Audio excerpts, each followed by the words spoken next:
يا أيها الذين آمنوا أطيعوا الله وأطيعوا الرسول ولا تبطلوا أعمالكم.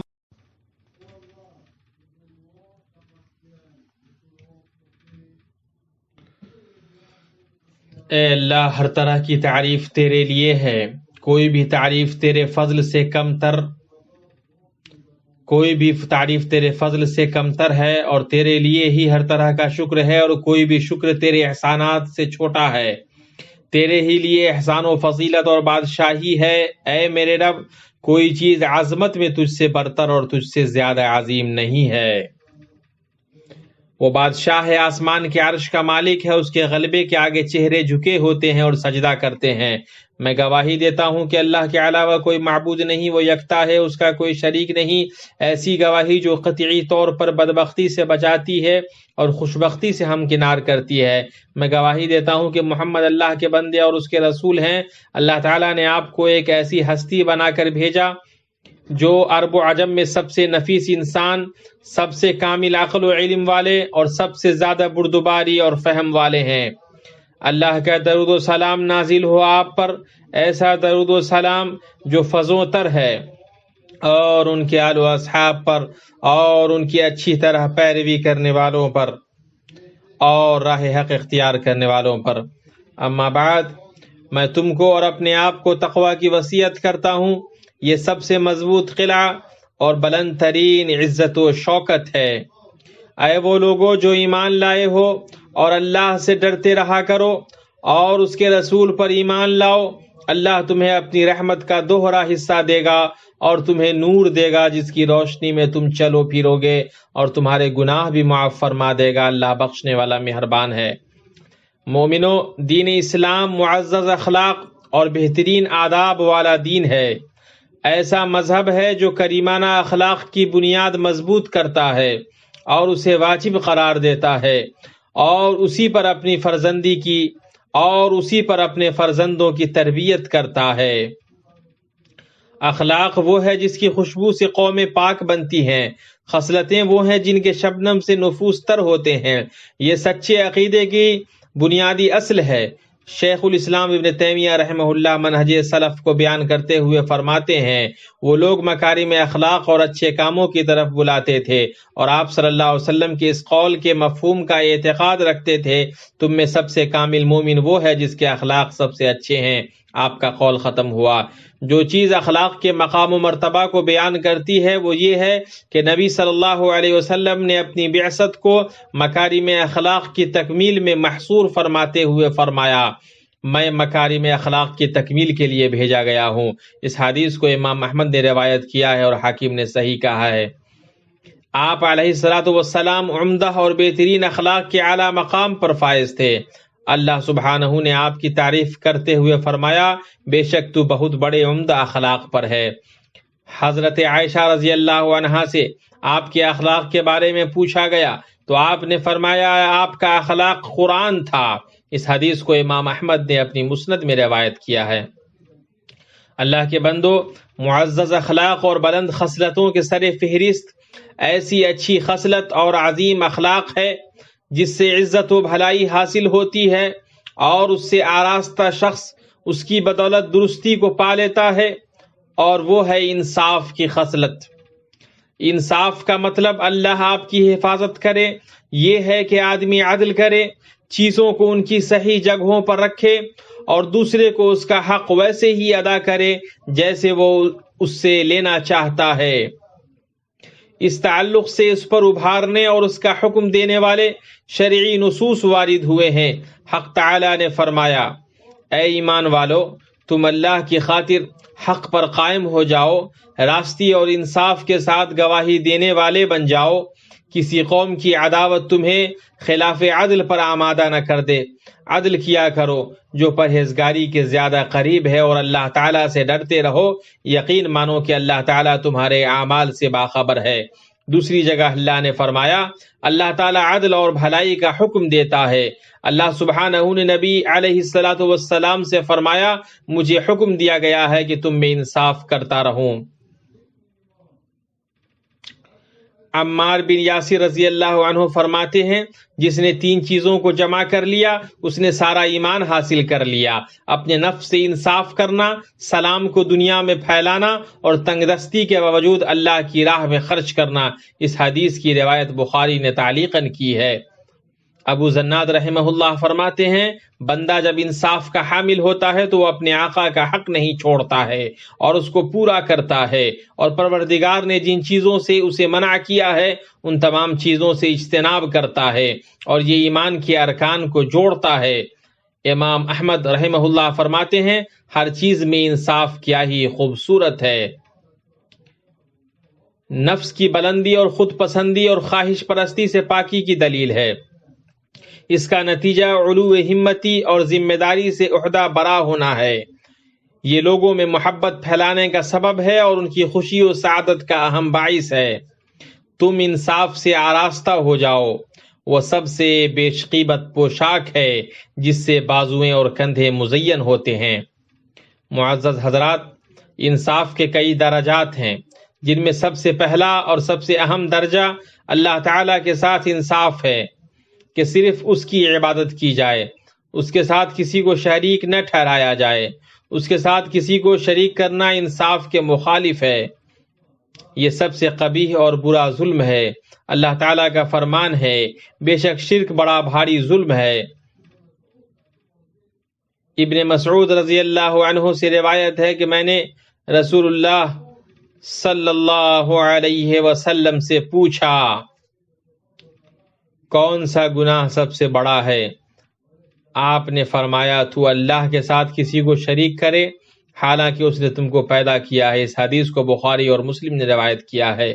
اسی طرح اللہ سبحانہ کے ساتھ اس کے اسماء و صفات میں مزاحمت نہیں کرنا ہے، اور اوامر پر عمل کرتے ہوئے اور منہیات سے بچتے ہوئے اس کی نعمتوں اور احسانات پر اس کا شکر ادا کرنا ہے۔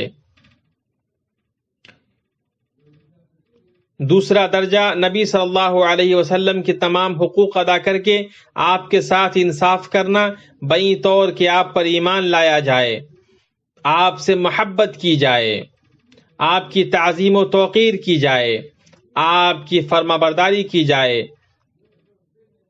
اور آپ کے حکم و فرمان کو دوسروں کے حکم و فرمان پر مقدم کیا جائے۔ تیسرا درجہ انسان کا خود سے انصاف کرنا، یہ بلند درجہ ہے۔ تو جو خود سے انصاف کرنے کی استطاعت نہیں رکھتا ہے وہ دوسروں سے بھی انصاف نہیں کر سکتا ہے، اور پھر یہ کہ کس چیز سے محروم انسان وہ چیز دے نہیں سکتا ہے۔ انسان اپنے نفس سے انصاف اس طرح کرے کہ جو اس میں نہیں ہے اس کا دعویٰ نہ کرے، اور برائیوں اور گناہوں کا ارتکاب کر کے اس کو ناپاک نہ کرے، اور اللہ عز و جل کی طاعت، اس کی محبت اور خوف، اس سے امید، اس پر بھروسہ، اس کی جناب میں توبہ، اور مخلوق کی مرضی پر اس کی مرضی کو فوقیت دے کر اس کو بلند کرے۔ انسان کا چوتھا درجہ لوگوں کے ساتھ انصاف کرنا ہے، بئی طور کہ مسلمان دوسروں کو اپنی ذات سے انصاف دلائے، چنانچہ ان پر حکم لگاتے وقت شفافیت سے کام لے، اور جو بات ان سے سنے یا ان کی طرف سے اس تک پہنچے اس میں ان کے قصد و ارادہ کی تلاش کرے۔ نیز حکم لگانے سے پہلے تحقیق اور چھان بین کر لے۔ اے مسلمانوں، اگر تمہیں کوئی فاسق خبر دے تو تم اس کی اچھی طرح تحقیق کر لیا کرو، ایسا نہ ہو کہ نادانی میں کسی قوم کو ایذا پہنچا دو پھر اپنے کیے پر پشیمانی اٹھاؤ۔ اے ایمان والو، جب تم اللہ کی راہ میں جا رہے ہو تو تحقیق کر لیا کرو، اور جو تم سے سلام علیک کرے تو تم ایسے نہ کہہ دو کہ تو ایمان والا نہیں۔ مسلمان دوسروں کے ساتھ حسن ظن رکھ کر اور ان کے کلام کو بہترین معنی پر محمول کر کے انصاف کرتا ہے۔ سعید بن مسیب رحمہ اللہ کا قول ہے، میرے بعض بھائیوں نے جو رسول اللہ صلی اللہ علیہ وسلم کے اصحاب میں سے تھے مجھے لکھا کہ آپ اپنے بھائی کے معاملے کو اس کی بہترین حالت پر رکھیں جب تک کہ آپ کے پاس کوئی ایسی چیز نہ آئے جو آپ پر غالب ہو جائے، اور یہ مت سوچیں کہ کوئی لفظ جو مسلمان کی زبان سے نکلا ہے وہ برا ہے جب تک آپ اسے خیر پر محمول کرنے کی کوئی صورت پاتے ہیں۔ انصاف کا فقدان رشتہ داروں اور دوستوں سے دوری کا پیدا کرتا ہے۔ دو بھائیوں یا دو دوستوں کے درمیان کتنے اختلافات اس وجہ سے پیدا ہوئے ہیں کہ ان میں سے ایک دوسرے کی ان خوبیوں کا انکار کرتا ہے جو اس کے پاس ہوتی ہیں، یا اس کی رائے یا بیان کو رد کر دیتا ہے۔ حالانکہ وہ اس کی رائے کی درستگی اور اس کے بیان کی سچائی کو جان رہا ہوتا ہے۔ انصاف کی کمی لوگوں کے درمیان قطع تعلق کر دیتی ہے، گرچہ وہ رشتہ دار ہی کیوں نہ ہو۔ اے اللہ ہمیں سب سے عمدہ اخلاق کی ہدایت دے، صرف تو ہی سب سے عمدہ اخلاق کی طرف ہدایت دینے والا ہے۔ ہم میں سے برے اخلاق دور کر دے، اور ہم سے برے اخلاق تیرے سوا کوئی دور نہیں کر سکتا۔ اے اللہ تو ہمیں قرآن و سنت میں برکت عطا فرما، اور ان دونوں میں جو ہدایت و بیان ہے ان سے ہمیں فائدہ پہنچا۔ میں وہ کہہ رہا ہوں جو تو آپ نے سنا۔ میں اللہ سے مغفرت طلب کرتا ہوں اپنے لیے، آپ کے لیے اور تمام مسلمانوں کے لیے ہر طرح کے گناہوں اور خطاؤں سے۔ تم بھی اس سے مغفرت طلب کرو، بے شک توبہ کرنے والوں کو وہ معاف کرنے والا ہے۔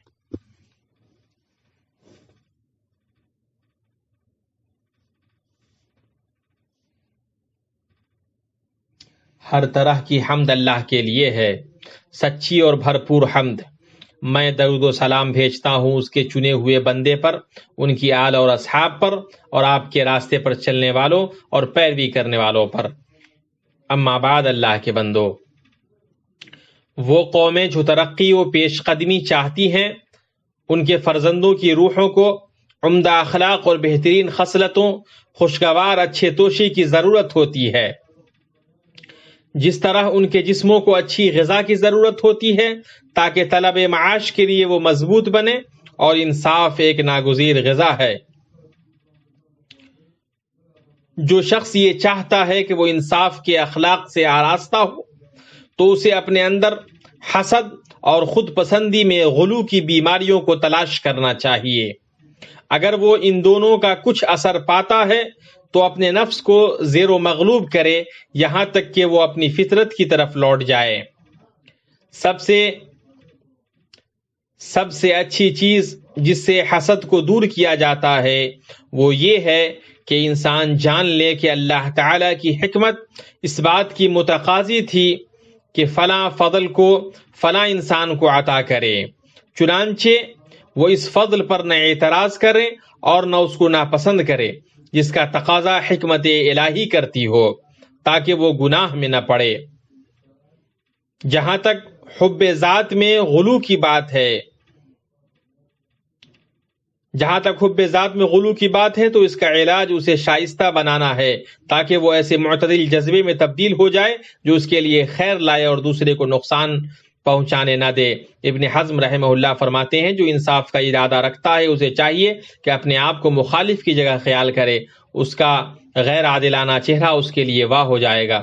درود و سلام نازل ہو رحمت والے نبی پر، محمد رسول اللہ صلی اللہ علیہ وسلم پر۔ اے اللہ درود و سلام اور برکت نازل فرما آپ پر، آپ کے پاک باز اور نیکوکار آل بیت پر، آپ مومنوں کی مائیں، آپ کی بیویوں پر، روشن چمکتے اصحاب پر، اور قیامت تک ان کی اچھی طرح سے پیروی کرنے والوں پر، ان کے ساتھ ہم پر تو اپنے فضل و کرم سے اے اکرم الاکرمین۔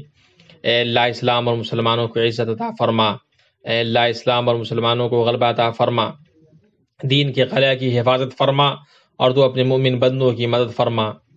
اے اللہ مسلمانوں میں سے غمزدہ لوگوں کے غم کو دور فرما، پریشان حالوں کی پریشانیوں کو دور فرما، قرض داروں کے قرض کو دور کر دے، ہم میں سے بیماروں اور مسلمان بیماروں کو شفا دے، تو اپنی رحمت سے اے ارحم الراحمین۔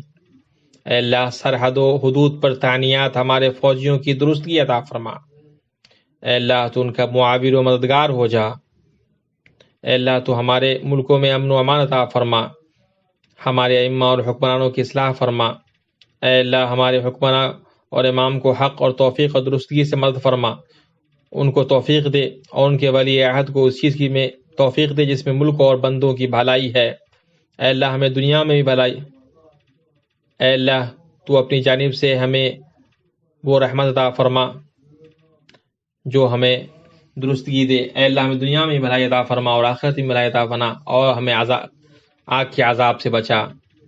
سبحان ربک رب العزت عما یصفون وسلام علی المرسلین والحمد للہ رب العالمین۔